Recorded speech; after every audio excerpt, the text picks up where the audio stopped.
जंगल में एक खोजी दल एक लापता जोड़े को ढूंढ रहा है। जमीन के नीचे एक गुफा में जहां छत से एक घंटी लटक रही है, दो खोजी कुत्तों को एक डरावना सा गड्ढा मिलता है जिसमें पानी है। दोनों कुत्ते प्यासे होने के कारण पानी पी लेते हैं। कुछ देर बाद उनके मालिक को महसूस होता है कि दोनों कुत्ते अजीब तरह से एक दूसरे को घूर रहे हैं। उस रात जब कुत्तों को पिंजरे में बंद किया जाता है तब भी वे लगातार एक दूसरे को घूरते रहते हैं। बाद में मालिक अचानक अजीब आवाजें सुनकर उठता है और पिंजरे की ओर दौड़ता है। वहां पहुंचकर वह देखता है कि दोनों कुत्ते बहुत डरावने तरीके से आपस में जुड़ गए हैं। उधर शहर में शिक्षिका मिली और असफल संगीतकार टिम अपने दोस्तों के साथ पार्टी कर रहे हैं क्योंकि वे जल्द ही वहां से दूसरे शहर जाने वाले हैं। पार्टी में टिम के पुराने बैंड के साथी उसे बताते हैं कि उन्हें एक बड़े टूर का मौका मिला है। टिम तुरंत मान जाता है कि वह फिर से बैंड ज्वाइन करेगा, भले ही उसे शहर और नए घर के बीच बार बार आना जाना पड़े। इसी बीच मिली की सबसे अच्छी दोस्त उससे पूछती है कि क्या वह अपने फैसले को लेकर पक्की है, क्योंकि टिम पिछले कुछ समय से बहुत उदास और दूर दूर रहता है, खासकर तब से जब उसका म्यूजिक करियर खत्म हो गया। लेकिन मिली को लगता है कि नए शहर जाने से उनका रिश्ता बेहतर होगा। पार्टी के बीच जब दोनों अपने दोस्तों को अलविदा कहने के लिए भाषण दे रहे होते हैं, तभी मिली सबको चौंकाते हुए घुटनों के बल बैठकर टिम को शादी के लिए प्रपोज करती है। वह मजाक में एक काल्पनिक अंगूठी का इस्तेमाल करती है। टिम अचानक इतना हैरान हो जाता है कि तुरंत कुछ बोल ही नहीं पाता और माहौल अजीब सा हो जाता है। जब मिली खड़ी होती है तब जाकर टिम धीरे से हाँ कहता है। बाद में बिस्तर पर टिम माफी मांगता है और समझाता है कि वह अचानक हुए प्रपोजल के झटके से इतना घबरा गया था कि कुछ बोल ही नहीं पाया। लेकिन मिली अब भी नाराज रहती है। वह कहती है कि टिम पिछले कुछ समय से दूर दूर रहता है और उसे शक है कि क्या वह रिश्ता तोड़ना चाहता है, क्योंकि पहली बार उसने मिली को उनके रिश्ते को लेकर असुरक्षित महसूस कराया है। टिम उसे भरोसा दिलाता है कि वह उससे प्यार करता है और रिश्ता नहीं तोड़ना चाहता। लेकिन जब मिली उसके साथ रोमांटिक होना चाहती है तो टिम मना कर देता है। सोने से पहले मिली कहती है कि सबको पता है टिम को उसकी ज्यादा जरूरत है, न कि उसे टिम की। वह इस बात पर हंस भी देती है। फिर वह जोड़ती है कि उसे नफरत करने से टिम की नाकामी नहीं बदलेगी। टिम करवट लेकर उसकी पीठ देखता है। तभी मिली उससे कहती है कि उन्हें हटा दो। जब टिम आगे देखता है तो वह चौंक जाता है। बिस्तर के आखिर में एक औरत रो रही होती है और उसके पास एक मरा हुआ आदमी पड़ा है। अचानक बिस्तर सिकुड़ने लगता है। टिम घबराकर चादर के नीचे छुप जाता है, लेकिन वहां उस औरत का डरावना चेहरा उसकी ओर आता दिखता है। तभी टिम अचानक जाग जाता है। ये सब एक बुरा सपना था। नए घर में टिम मिली से पूछता है कि क्या उसे सच में लगता है कि वह उसे नफरत करता है, लेकिन मिली को समझ ही नहीं आता कि वह किस बारे में बात कर रहा है। दोनों सामान खोलना शुरू करते हैं। टिम को एक बॉक्स में अपने पिता के पुराने औजार मिलते हैं। तभी उसे बहुत ही गंदी बदबू आती है। वह बदबू का पीछा करता है और देखता है कि वह ऊपर लगे एक लाइट से आ रही है। टिम लैंप हटाकर अंदर हाथ डालता है तो उसे एक मरा हुआ चूहा मिलता है। वह खींचना शुरू करता है और हैरान रह जाता है जब उसे कई मरे हुए चूहे मिलते हैं जिनकी पूंछ आपस में फंसी हुई होती है। अचानक एक चूहा जिंदा होकर ची ची करता है, जिससे टिम डर जाता है और सारे चूहे हाथ से गिरा देता है। गिरने से आखिरी चूहा भी मर जाता है। फिर वह सारे चूहों की लाशें उठाकर जंगल में फेंक देता है। अगले दिन मिली अपने नए स्कूल में काम शुरू करती है और वहां उसकी दोस्ती एक शिक्षक जैमे से होती है जो मिली के घर के पास ही रहता है। जैमे कहता है कि अगर कभी मिली आसपास का इलाका देखना चाहे तो वह उसका गाइड बन सकता है। शाम को टिम मिली से कहता है कि वह उसे एक संगीत कार्यक्रम तक छोड़ दे। मिली उसे सिर्फ ट्रेन स्टेशन तक छोड़ पाती है। जब वह टिम से रात को रोमांटिक होने के लिए कहती है तो टिम फिर मना कर देता है। अगली सुबह दोनों साथ में ट्रैकिंग पर निकलते हैं। चलते चलते रास्ता अचानक खत्म हो जाता है, जिससे वे उलझन में पड़ जाते हैं। टिम एक दूसरा रास्ता ढूंढ लेता है और देखता है कि ऊपर बहुत सारी घंटियां लटकी हुई हैं। उसे लगता है कि ये घंटियां इशारा कर रही हैं कि यह रास्ता सुरक्षित है। दोनों कुछ देर जंगल में रहते हैं, लेकिन फिर बारिश शुरू हो जाती है। वे भागकर घर लौटने की कोशिश करते हैं, मगर रास्ता भटक जाते हैं। टिम अपना फोन निकालकर कंपास देखता है, लेकिन उसे यह समझ नहीं आता कि घर किस दिशा में है। आगे बढ़ते समय टिम अचानक एक गड्ढे में गिर जाता है, लेकिन आखिरी पल में किसी तरह पकड़ लेता है। मिली उसे बचाने दौड़ती है, मगर उसका वजन खींच नहीं पाती। नतीजा ये होता है कि दोनों नीचे गुफा में गिर जाते हैं। गिरते समय टिम का फोन टूट जाता है और मिली के फोन में नेटवर्क नहीं होता। दोनों को ऐसा महसूस होता है जैसे गुफा के अंदर और भी लोग मौजूद हों। जब टिम लाइटर जलाता है तो उसे वहां पुराना फर्नीचर दिखाई देता है। वह उसे तोड़कर आग जलाने की कोशिश करता है, लेकिन सफल नहीं होता। उनकी बोतल में बहुत थोड़ा पानी बचा है। टिम पानी मिली को दे देता है और खुद गुफा की जमीन पर बने छोटे से पोखर पानी के गड्ढे से पीने लगता है। थोड़ी देर बाद वे आग जलाने में कामयाब हो जाते हैं और टिम की लाई हुई शराब की बोतल खोलते हैं। दोनों मानते हैं कि उन्होंने फिर से सिगरेट पीना शुरू कर दिया है और तनाव कम करने के लिए सिगरेट शेयर करते हैं। मिली जब उसे पूछती है कि उसे चूहों की बदबू कैसे आई, तो टिम अपना बचपन याद करते हुए बताता है उसके पिता को अक्सर उसके कमरे से बहुत खराब गंध आती थी। चाहे जितनी सफाई करते, गंध का कारण नहीं मिलता। एक दिन जब टिम स्कूल से घर लौटा तो उसने अपने पिता को एक मरा हुआ चूहा पकड़े देखा, जो टिम के कमरे की लाइट के ऊपर घोंसला बनाकर मरा पड़ा था। हर बार जब टिम लाइट जलाता तब वह धीरे धीरे पक रहा था। बदबू इतनी धीरे धीरे बढ़ी कि टिम को समझ ही नहीं आया कि यह अलग है। उसी तरह की बदबू उस दिन भी घर में थी, जब टिम ने अपने पिता की लाश को बिस्तर पर पाया था। उनकी बगल में उसकी माँ डरावनी मुस्कान के साथ बैठी थी। अपने पति की मौत के बाद उसकी माँ का दिमागी संतुलन बिगड़ गया था। और जैसे टिम चूहे की बदबू का आदी हो गया था, वैसे ही उसकी माँ अपने पति की मौत की गंध की आदी हो गई थी। कहानी बताते बताते टिम रोने लगता है। आधी रात को टिम अचानक जागता है क्योंकि उसे अंधेरे में अजीब आवाजें सुनाई देती हैं। धीरे धीरे उसे घबराहट होने लगती है क्योंकि लगता है कि कोई डरावना जीव करीब आ रहा है। वह गहरी सांसें लेने की कोशिश करता है और समझता है कि आवाजें गुफा की दीवारों से आ रही हैं, जो उसकी छाती की तरह हिल रही हैं। टिम को लगता है कि गुफा उसे चारों तरफ से दबा रही है। तभी मिली भी हाँफने लगती है और अचानक कुछ हाथ आकर टिम का चेहरा पकड़ लेते हैं। उसी पल टिम चौंक कर जाग जाता है। ये सब एक और डरावना सपना था। सुबह पता चलता है कि मिली का फोन रात भर पानी लगने से खराब हो गया है। जब दोनों खड़े होने की कोशिश करते हैं तो उन्हें पैरों में कुछ अजीब महसूस होता है। कंबल हटाने पर वे देखते हैं कि उनके पैर किसी चिपचिपे पदार्थ से चिपके हुए हैं, लेकिन जोर लगाकर खींचने पर वे अलग हो जाते हैं। लेकिन पैरों को अलग करने की यह प्रक्रिया बहुत दर्दनाक होती है। सुबह की रोशनी की मदद से दोनों किसी तरह गुफा से बाहर निकल आते हैं और देखते हैं कि पैरों को खींचने से उनकी त्वचा पर घाव हो गए हैं। घर पहुंचकर मिली टिम से मसाज करने के लिए कहती है। टिम पहले झिझकता है, लेकिन फिर उसकी पीठ दबाना शुरू करता है। जैसे ही वह दबाता है, उसे एक अजीब सा जुड़ाव महसूस होता है और उसके हाथ इतनी गहराई से दबाने लगते हैं कि मिली को दर्द होने लगता है। मिली उसे धक्का देकर अलग करती है, तब जाकर टिम रुकता है। मिली नोटिस करती है कि टिम बीमार लग रहा है, लेकिन वह कहता है कि वह सिर्फ थका हुआ है। उसके बाद मिली कार लेकर शहर चली जाती है। उधर टिम नहाने के लिए शॉवर में जाता है, लेकिन अचानक अपने शरीर पर कंट्रोल खो देता है। कार में जैसे जैसे मिली हिलती डुलती है, वैसे वैसे टिम का शरीर भी उसी दिशा में झटके खाता है। वह बार बार शॉवर की दीवारों और दरवाजे से टकराता है। जब मिली कार आगे कई मील चलाती है, टिम का शरीर दीवार पर इतना जोर से दबता है कि टाइलें टूटने लगती हैं। तभी अचानक वह होश में आता है और पीछे गिर पड़ता है। उसके माथे पर चोट लग जाती है। बाद में टिम डॉक्टर के पास जाता है। डॉक्टर तुरंत उसकी माँ की मानसिक बीमारी का जिक्र करता है। टिम जोर देकर कहता है कि वह अपनी माँ जैसा नहीं है। डॉक्टर उसे एक मसल रिलैक्सेंट दवा देता है। ये दवा शरीर को ढीला कर देती है, चाहे दिमाग घबराया हुआ हो। इससे दिमाग और शरीर के बीच का ये अजीब चक्र टूट सकता है। डॉक्टर ये भी बताता है कि टिम और मिली किस्मत वाले हैं, क्योंकि इस घर में रहने वाला पिछला जोड़ा गायब हो गया था। घर लौटकर टिम इंटरनेट पर उस लापता जोड़े के बारे में खोज करता है। पता चलता है कि वे हाइकिंग के लिए निकले थे और फिर कभी वापस नहीं आए। खोज अभियान भी अब बंद हो चुका है। टिम उनकी सोशल मीडिया प्रोफाइल देखना बंद नहीं कर पाता और मिली से कहता है कि जब उसकी मौत हो तो वह उसके अकाउंट्स डिलीट कर दे। उसी समय जैमे मिलने आता है और डिनर तक रुक जाता है। टिम उसे जंगल में लगी घंटियों के बारे में पूछता है। जैमे बताता है कि सालों पहले इस इलाके में एक न्यू एज चर्च था, जो बाद में टूटकर खत्म हो गया। डिनर के दौरान मिली और टिम पहले मजाक मजाक में एक दूसरे को चिढ़ाते हैं, लेकिन धीरे धीरे यह झगड़े और तानों में बदल जाता है। माहौल अजीब हो जाता है। तब जैमे चुप्पी तोड़ते हुए कहता है कि तुम दोनों एक दूसरे को पूरा करते हो। जैमे के जाने के बाद टिम मिली से कहता है कि जैमे को वो पसंद है। अचानक टिम बहुत जुनूनी अंदाज में मिली को किस करने लगता है। वह खुद पर काबू खो देता है। जब वे किस कर रहे होते हैं, मिली को एहसास होता है कि उनके होंठ आपस में चिपक गए हैं। वह मुश्किल से चेहरा अलग करती है, लेकिन यह बहुत दर्दनाक होता है और उसे लगता है कि टिम ने काट लिया। टिम इनकार करता है और कहता है कि इस घर में आने के बाद से कुछ गड़बड़ चल रही है, लेकिन मिली सोचती है कि ये सब बहाने हैं ताकि वह उसके साथ अंतरंग ना हो। रात को बिस्तर में मिली एक अजीब आवाज से जागती है। उसे लगता है कि उसके बाल कहीं फंस गए हैं और शायद टिम उन पर सोया है, लेकिन जब वह लाइट जलाती है तो डर जाती है। उसके बाल टिम के मुंह के अंदर जा रहे होते हैं और गले में घुसकर उसे घोंट रहे होते हैं। मिली दर्द सहते हुए बाल खींचने लगती है और टिम जागकर हाथों से मदद करता है। बहुत मशक्कत के बाद वे बाल को खींचकर बाहर निकालते हैं और वह गद्दे पर गिर जाता है। अगली सुबह टिम अपने मुंह में और बाल पाता है। उसी दिन उसका एक गिग होता है। मिली कहती है कि उसे नहीं जाना चाहिए क्योंकि उसकी मानसिक हालत ठीक नहीं है, लेकिन टिम जिद करता है कि वह बस बेहोश हो गया था और इस पर बात करने से इनकार करता है। आखिरकार मिली उसे ट्रेन स्टेशन तक छोड़ देती है।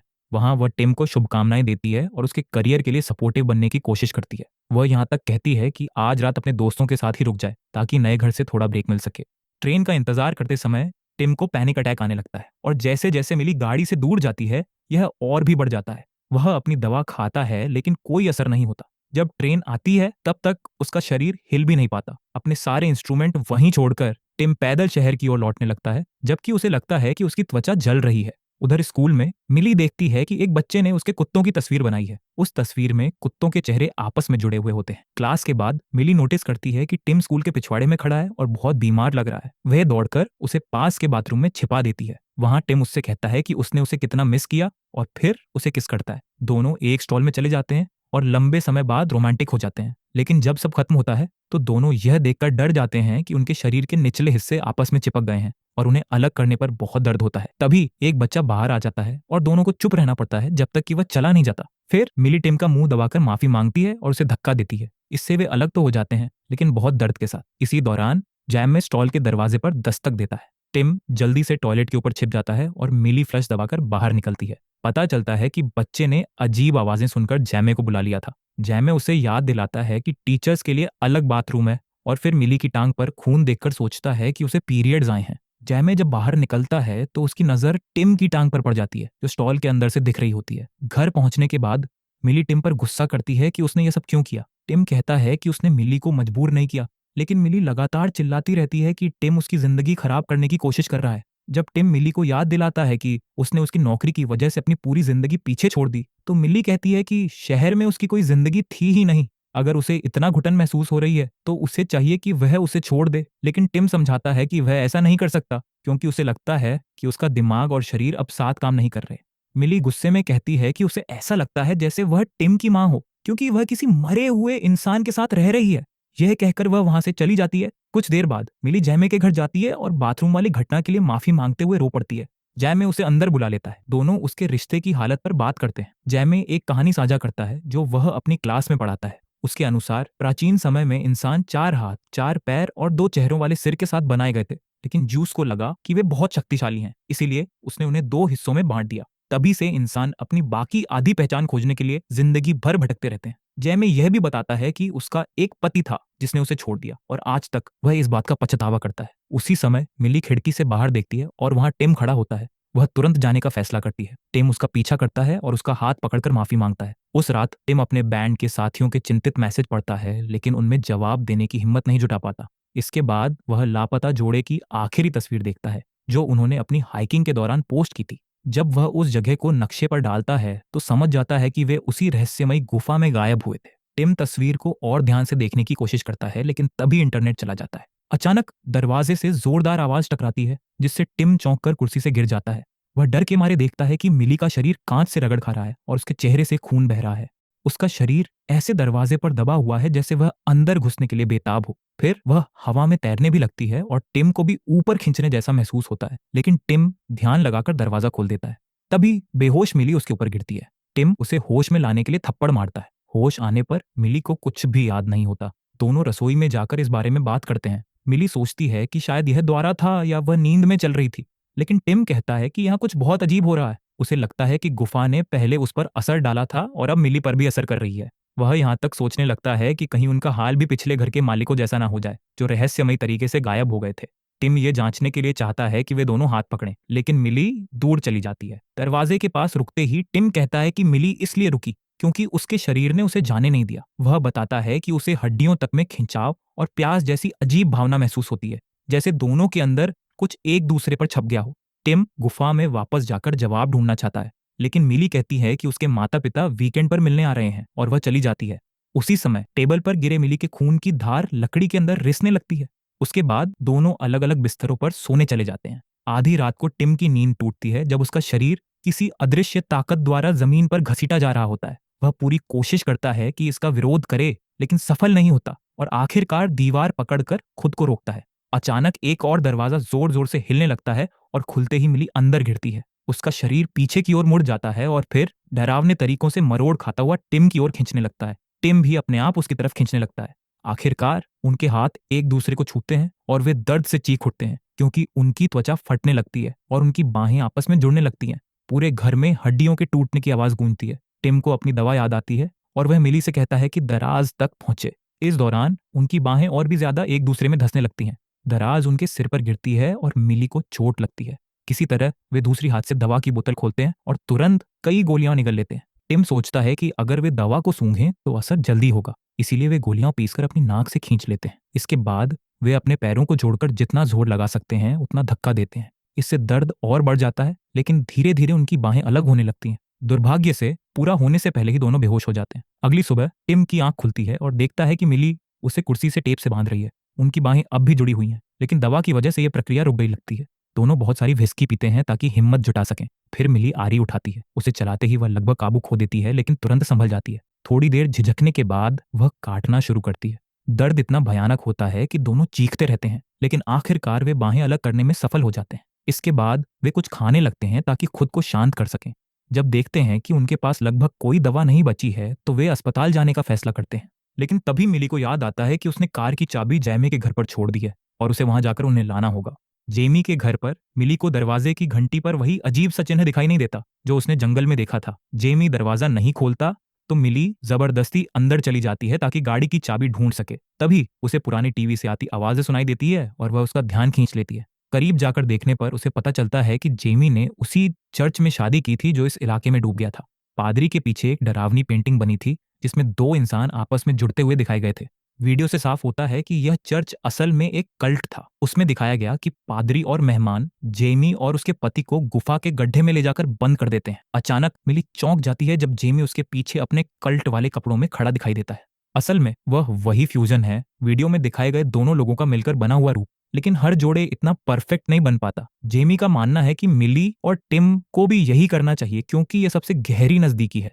वह मिली का हाथ छूकर अपनी अंगूठी से उसकी त्वचा पर चोट कर देता है। मिली तुरंत उसे घूंसा मारती है और कमरे से बाहर निकल जाती है। उसका घूंसा पड़ते ही जेमी का चेहरा दो हिस्सों में बढ़ने लगता है, मानो वह फिर से अपने असली दो रूपों में टूट रहा हो। फिर भी वह चिल्लाता रहता है और इस जुड़ने की प्रक्रिया के फायदे गिनाता है, लेकिन मिली उसे अनदेखा करके भाग जाती है। उधर टिम एक टॉर्च और रस्सी लेकर वापस गुफा में जाता है। चलते चलते उसके पैर बार बार किसी चिपचिपी चीज पर पड़ते हैं। गुफा की दीवारों पर उसे वही डरावनी पेंटिंग दिखाई देती है जो उसने चर्च में देखी थी।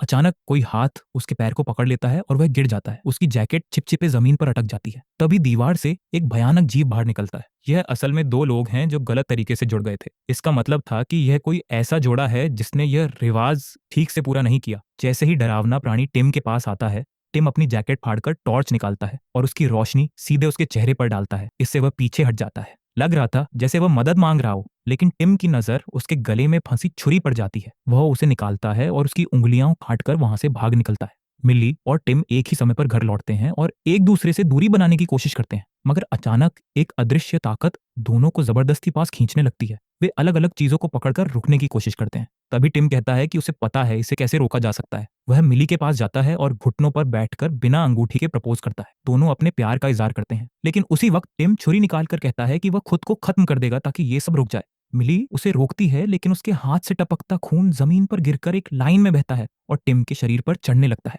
मिली उसकी बाहों में गिर जाती है और आखिरी अलविदा कहती है।